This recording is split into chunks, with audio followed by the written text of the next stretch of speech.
it was very obvious that it was, because he got very, very uncomfortable as soon as it showed up, as well as he started checking his pockets. Right, despite like anyone else has a fucking watermelon pink fucking condom just on their person at any fucking given time. Just like, ready and available. Is like, oh, it was expired too. I remember that. It was expired. That was the funniest part. Like, wow, this isn't even like a recent condom. This has been around for a while. Right, despite the information that we got after the fact, I was thinking that even if everything stopped right then, saw the condom on the ground, there's 7, 8 relatives around me, and I'm pouring my next beer, just so you know, because we're about a minute away from our last one. Cool, mine's poured. So there's 7 or 8 relatives around us. We're all assembling something on Mother's Day, and I think that even if nothing else happened afterwards, we froze time, and I had time to consider what that meant and who that might be, I think that result would have come up. But you're right. Further information, like me looking at him and him reaching into his pockets, and then him seeing me look at him, and then him pulling his hands out of his pockets quickly and acting like he's sitting there fucking contemplating Play-Doh. It ends up, I mean, it couldn't be more obvious. To someone who's grown up, they've just given themselves away. To someone who's young, they're like, oh, I think I just got away with that shit. Oh yeah, I mean, especially with the amount of like poker that we play, where it's kind of like, come on, man, you just kind of gave everything away right there. You went, oh look, like a little girl goes, oh look, bubble gum, and we're like, we all look at each other like, holy shit, that's a fucking condom, and he reaches into his pocket, like, not even like he reaches into like a weird pocket, and you're like, oh, okay, well then fucking A. I wonder whose fucking condom that is. He's like, where's that watermelon condom that I packed in my shit before Mother's Day so I could try to fuck this guy's little sister? It was fucked up morally to me, and just the thought of it, like, even if I was as young as he must have been like 19. Even if I was as young as he was, I wasn't carrying condoms to go and hang out with my girlfriend's family on Mother's Day. I mean that wasn't even a possibility, let alone like a loose thing. It was like his keys. You have to always be prepared, no matter what. Always be prepared, just in case. In case, like, she's like, hey, all my family's here. Everyone's outside. Everyone's constructing some shit. You want to go upstairs into the bathroom for a quickie. Just in case that possibly comes up, do you possibly have an expired watermelon condom? Because that would be fucking nifty. That would be fucking shit right there. You know what I need in the middle of all this family time? Watermelon flavored dick. That's what I need. Can I go ahead and lick something that's watermelon flavored? You know what? I have a hankering, and I, the only thing that will settle it and to make it go away is a little bit of watermelon dick. The thing is, I have to go and actually point out that at this time, she was already not talking to you because she was pissed off at you. It wasn't like this is what broke the camel's back, and she was like, you know what? That was absurd. I'm defending him. You're just way out of line. This was like, she already was not talking to you for numerous months before this had happened. And I was there, and it's like, I can't believe I just fucking witnessed that. That's one of those things, like, you read in a book or you see on fucking TV, and you're like, holy shit. Did a little girl just really pick up a condom and be like, bubblegum? Like, that doesn't happen. That's bullshit. There's no way whatsoever that actually happened in, like, real life. I appreciate your attention to this, and you're kind of reflecting on the experience that we've had, but your timing is slightly off because this is actually before that happened. This didn't tip the scale in any sense because the guy was a loser even before. Like, I was pretty sure at that point, like, she was making a point not to talk to you at that party. Like, she was making a point. She was, like, not talking to you. Like, she was pissed at you already. I'm pretty sure that that's not the case, but even if it is the case, this is not a strong representation of the person that I obviously have misgivings about, apprehensions about. I mean, who in their right mind would end up deciding that someone like the person I just described is, I mean, regardless of the actual person, say he's been a saint thus far, and you're like, he's a great guy. This happens, and you're like, well, he's still a great guy. No. I mean, he's a great guy that just wants to be safe. Come on, man. He doesn't want to get your sister pregnant. I don't want to get your sister pregnant. No one wants to get your sister pregnant. Come on, man. You're making me feel like when I invite you to next Mother's Day that you're going to have a watermelon condom in your pocket. For you? It's going to have your name on it. I'm going to write it in Sharpie. I have to go and unfurl the entire thing. And I'm going to throw it on the ground. And she's like, oh, but come on. Which brings up a disgusting thing. Just a tip. Which brings up a disgusting thing, which is my younger sister may have already mentioned to every guy that she dates that she like really likes the taste of watermelon. What? And they instantly buy. What do you mean, what? I've never heard that before. You never told me that before. That's fucking weird. I'm saying that that doesn't actually exist. I would imagine that she doesn't love the taste of watermelon.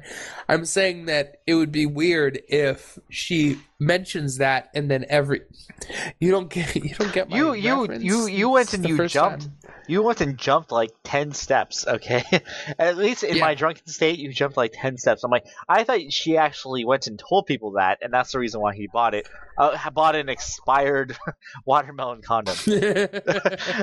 I was like, what? So she's like, watermelon, it does things to me. It just makes me feel so funny inside. And he's like, oh, I got this watermelon expired condom at home. That was the time for it to shine. It's probably still good. It would take a lot of convincing for someone to buy an expired condom.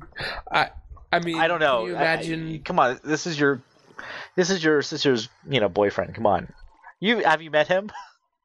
He's an idiot. I get that. Actually, what if there's a market for expired condoms? What if you're like, yeah, I mean, the girl can think that I'm using a condom, but that shit expired. There's more likelihood that I'll get her pregnant anyways, and she'll think that I'm strapping up. That doesn't make any sense to me. Like, you want to go, I'm going to use a condom. It's going to feel the same as if I was using a real good condom, but there's also the greater likelihood of chance that I'll get an STD / get her pregnant. So it's way, way better. The thrill. It's like the thrill. It's like wanting to go and get caught having sex. It's like one of those types of things. It's not for your pleasure. Well, it's not for your pleasure. It's for your seeding.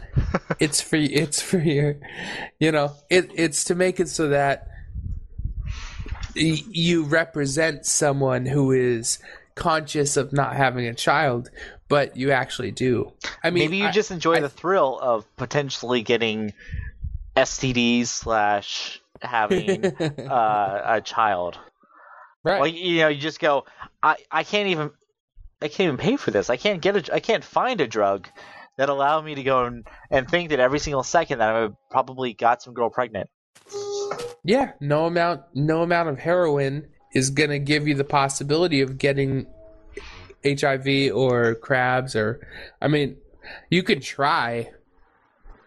You can rub your crabs all over your Coke before you sniff it next time, but I don't think that it transmits that way. I don't know. I think that your idea for it. I mean, we can go and we can buy a shit ton of fucking condoms and just wait for a month or a couple of months, or however long it takes for that brand of watermelon condoms to expire, and be like, hey, let's put it up on eBay and see who wants to buy. And then they can go and sign a release form. Price?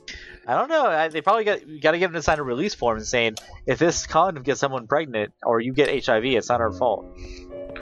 I would imagine that Trojan is like, do they just That's interesting because do you think that they actually put like an expiration date that's way before it? I would imagine so, and I actually think that they would have a process in place that would remove their product from shelves once it passes a certain expiration date. Maybe even a fine if you have. Well, it's not even expiration date because expiration date is when you buy it and it's no longer good. There's probably got to be a date by which they can no longer sell it. That has to be a different date. So that way you could actually have it and be a loner and not actually make use of the deliciousness of the condom. The deliciousness. Yes. I bought this for a reason, and I went to many a party with it in my pocket for such a circumstance. It has not come true. That actually raises a question, which is how long does a condom actually last? Because Trojan puts out condoms, and even when you buy them, they're like 4 years in the future, and you're like, well, I'll buy it because in the next 4 years I better be getting laid. But what's the actual expiration of a condom? If it's like 8 years and they're trying to cycle out 8 years in the future, they're like the ultimate projectors of business. Well, they have to go, these condoms will still work. But at that time, we have no idea, You also got to remember the fact is that a lot of people go and they just have them in their pockets and never fucking take them on out. That's how most condoms that 99.9% is because of that bullshit. Where people just go and they sit on them and they fucking get all warm and they rub them around in their fucking pockets by just walking around and shit like that, and they just go bad and stale. They put them in their fucking wallets and shit. The real question is that how did your sister's boyfriend get in a condom that probably took like 2 to 4 years to expire? He's like a demolition man of condoms.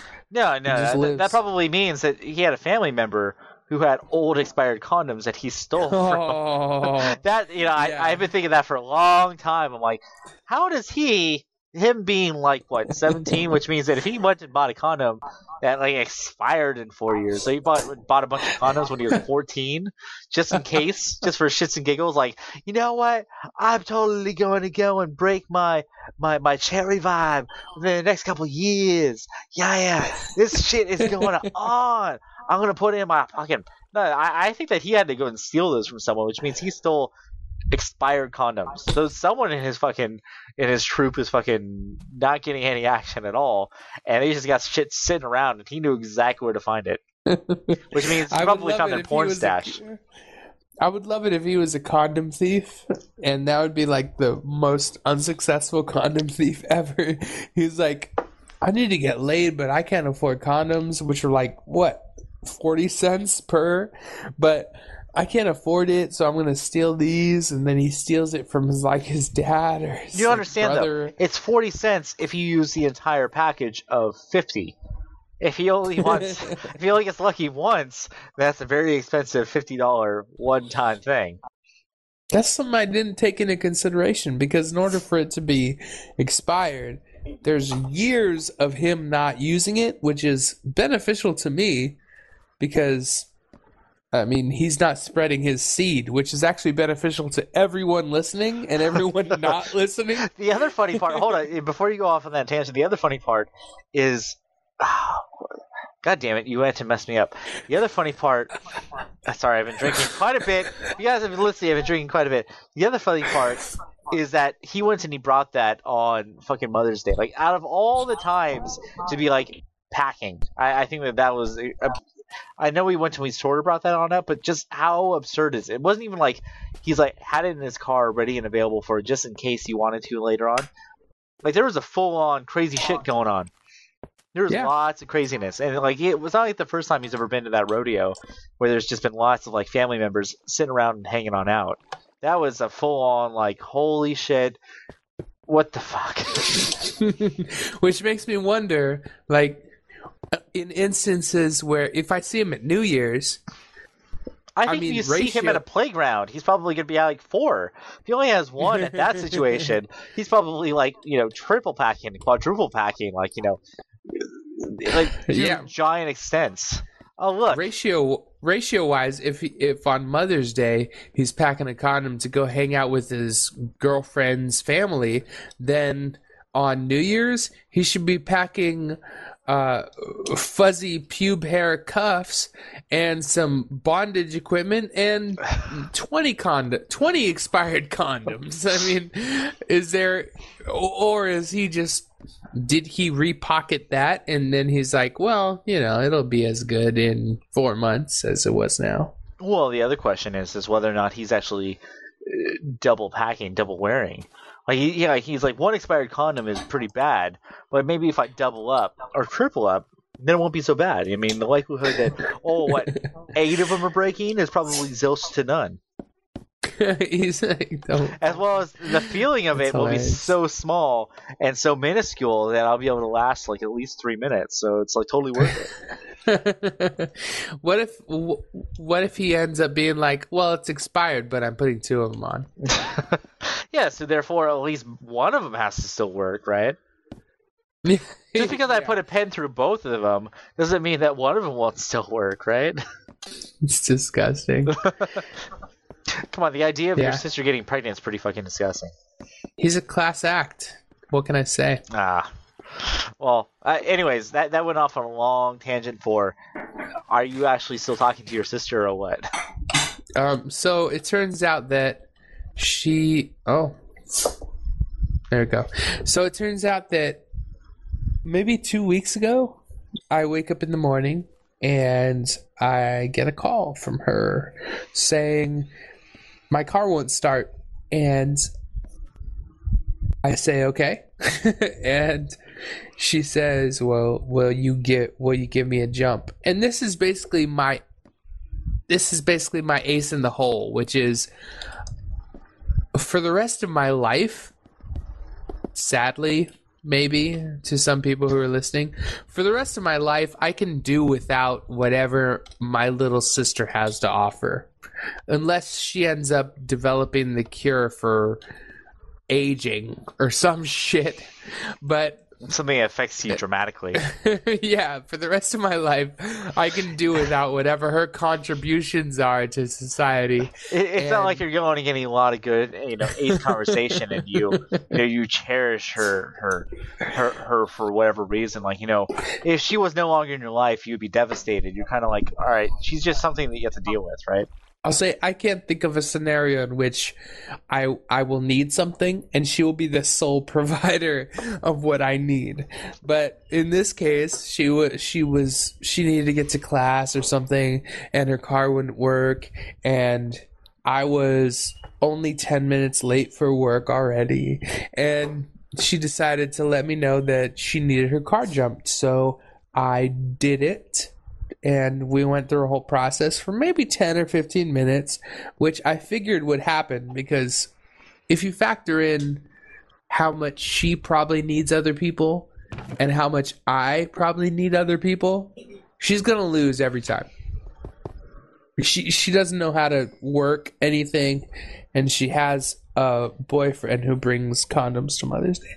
So she's already on the low end of this totem pole. So she ends up asking me for this, and after I'm done jumping her car, and this is the first time that she's talked to me in maybe 3 months, 4.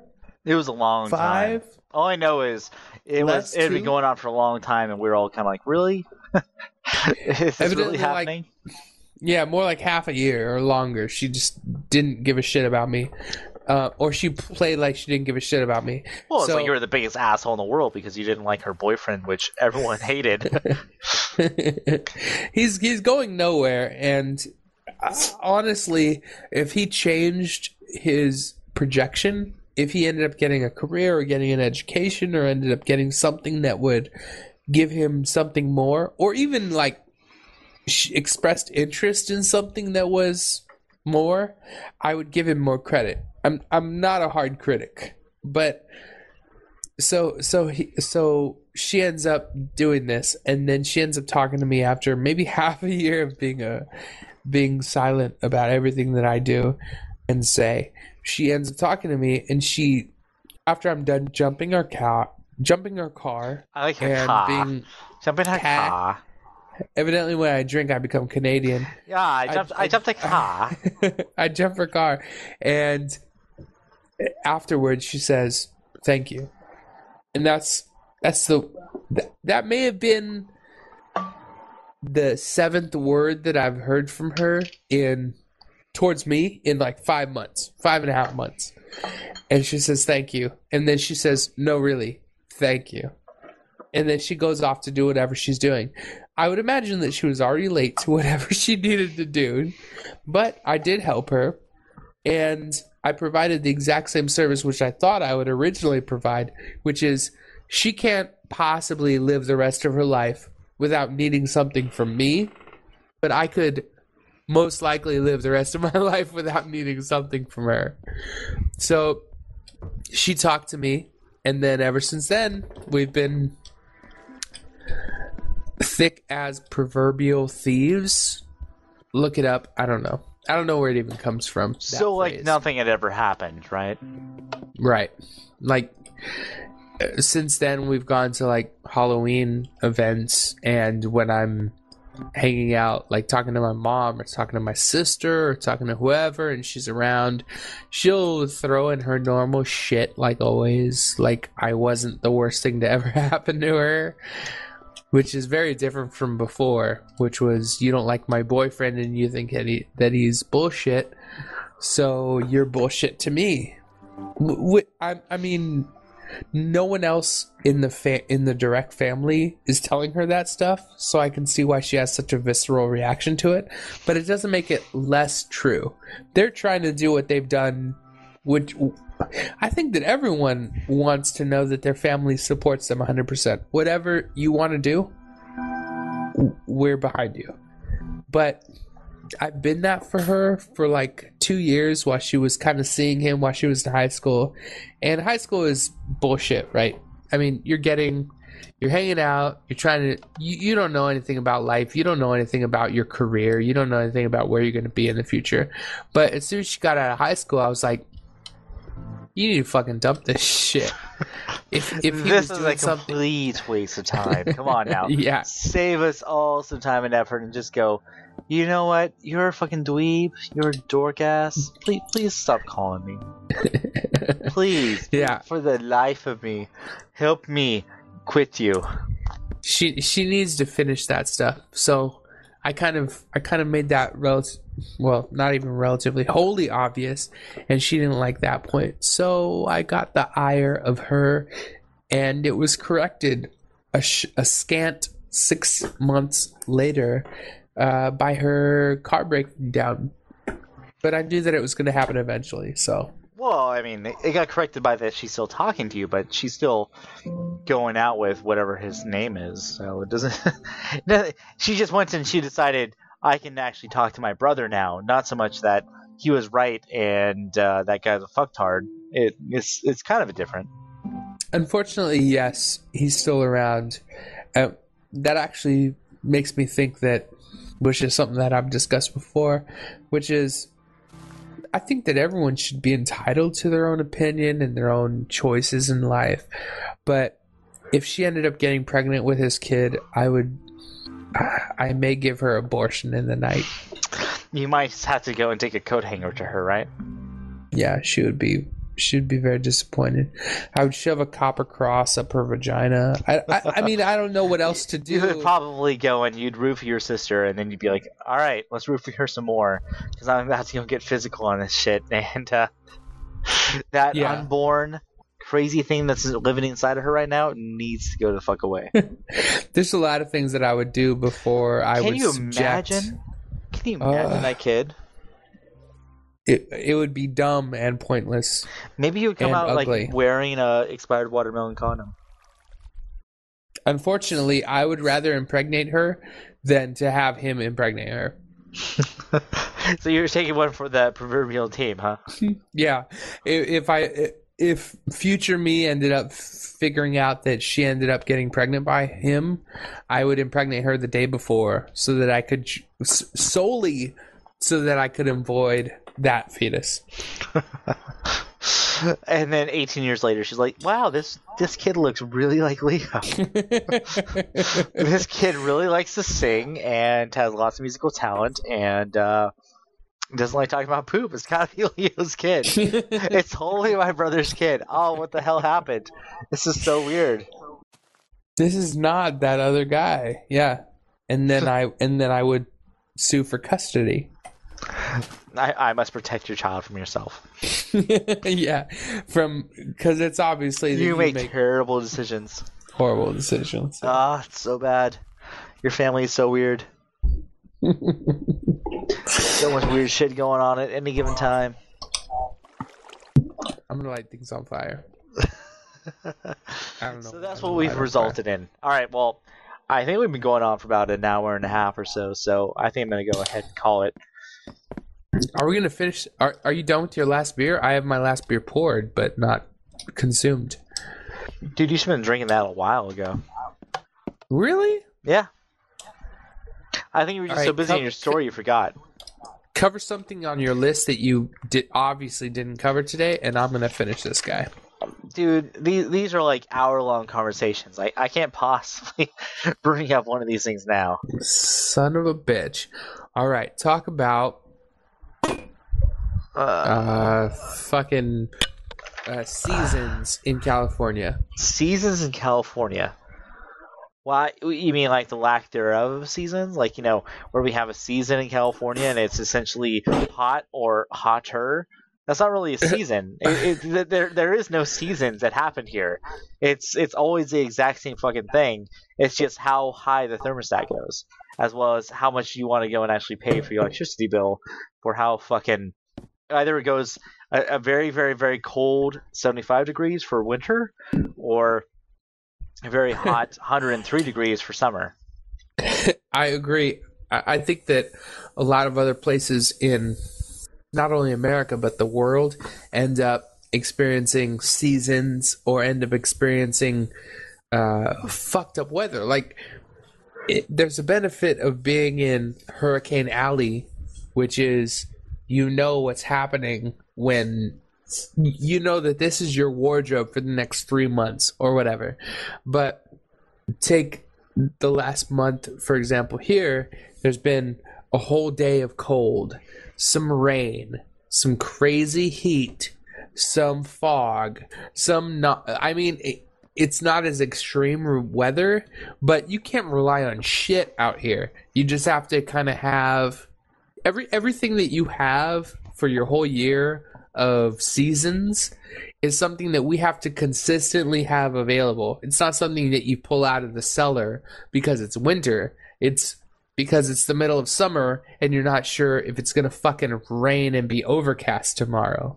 And it's messed up because the amount of space that you have for your closet is it's consistent. So what you pack away for the spring, summer is stuff that we have to have available because we don't know what kind of fucked up shit Mother Nature is going to deal us in 2 days from now. I think a better way to point it out is you pretty much have a jacket in your closet at all times, and that's all you have. You have your entire wardrobe and then a jacket. And just in case, and that lasts you your entire year. That jacket is the same jacket you'll use throughout the entire year for various situations. But for the most part, you kind of have everything that's going on, and then you go, oh, it's a little nippy today. I'm going to go and take this jacket, put it in my car, and just in case I need it, it'll be there. But, meh, whatever, no big deal. I'm going to dress like I always do, and potentially I might have to pull out my jacket and put it on for about 5 minutes. No big deal. And on top of that, in case there's anybody listening outside of California, it can be overcast and dark and whatever at 8 a.m. or 7:30 or whatever, and then be 95 degrees later in the afternoon. It's a disgusting thing that happens. It almost makes sure that I mean, it's a redundant point that I've had before, which is you can't predict, so you can't be ready. And I've had several instances where I've gone to like hockey games and stuff like that, where the first part of the day it's been hot as shit, and I have to have rain boots for the second half, or Oh, I had another point on top of that. I don't know. I think that most of the people can be like, fuck you, you don't have snow, you don't have to shovel that shit, so go to hell, asshole. I think that's going to be most of the people's reactions. Gotcha. On top of that, we have first world problems, which is... terrible. Really which terrible. is we go to work, and then it's 105 degrees outside, but... when we go to work, it's 63 degrees in our office, so we have to wear a sweater, and we have to bring a blanket to work, and then we get out of work, and it's another 98 degrees outside, so I don't know. So you prefer it be like third world, where it's fucking 98/105 all fucking day long, and no air conditioning whatsoever, because the idea of having to put on a sweater because it's too comfortable inside of your office is just ridiculous. Yeah, so if I'm going into work and I'm doing some paperwork, I want to know that throughout the day I'll be wearing a loincloth and carrying a spear. That's so what you really need is you need a wardrobe at your job, just in case you need to change once you actually get into work, to go and actually make it more appropriate. I want consistency more than anything else. I want to be able to wear a loincloth and carry a spear, but I want to know that I'll be able to wear that throughout the whole day and not be a little nippy. Ah. Even though you're showing off your nipples, you don't want to be a little nippy, because that's just ridiculous. Right. Okay. Well, since we're going to talk about loincloths and nippiness and work and jobs and things of that nature, I'm going to call it. So let's go and sign off. Lance, are you ready? Sounds good. I'm absolutely ready. I finished my last beer. I am on top of this. All right, let's do it. Go ahead. I would like to thank everybody for listening to somethingradio.net and for tuning in to subscribe to our YouTube. Even if you don't like watching the videos, you can put it on and you can see me dressed in something fancy and being all pink-faced, and you can see our humble abode that'll get even more humble. I'm being ironic because it's probably going to get more awesome. So thanks for listening, and you guys are all fucked up because we talked about some fucked up shit. Yes, well, that's how we work it. We go and we talk about horrible, disgusting, terrible things like erections in second period, and then you get to go and enjoy it. Go, wow, that never happened to me, or wow, that happened to me all the time. Actually, it was in second period. It was third, fourth, fifth, and sixth period. So fuck off, assholes. You guys didn't have it nearly as bad with your once a day erection when I had it throughout the entire fucking day. So, yeah, I'm glad to have brought that up to you. If you have the same situation and you have an erection all day long that's standing at attention, and you have a sundial that's like, hey, I got a sundial in my pants, bitch. You want to come on down with that shit? So, yeah, that's what I want to talk about. Anyways, so we're done for the day. Thank you so much for joining us. I hope you enjoyed it. If you didn't enjoy it, then why the fuck are you listening to this extent? And I'll see you guys later on in the future. Later.